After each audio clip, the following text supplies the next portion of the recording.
Welcome to Webstyle Plus. In my Discord, a notification says that my server will receive update notifications from another Discord server. I accidentally subscribed to receive notifications from that server. And after that, my Discord server started showing updates from another server that I did not want. If your Discord server is receiving notifications and messages from other Discord servers, here's how to fix it. Click server name at the top left. Select server settings. From the left side, select integrations. Select channel followed, and this section will list all the servers that you are following. And here you can see exact channel from another server that is showing messages to a specific channel in my server.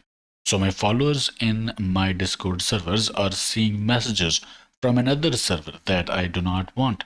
So I can unfollow this server to stop seeing those messages. Okay, I hope it helped. Like, share, subscribe, and I will see you in the next one.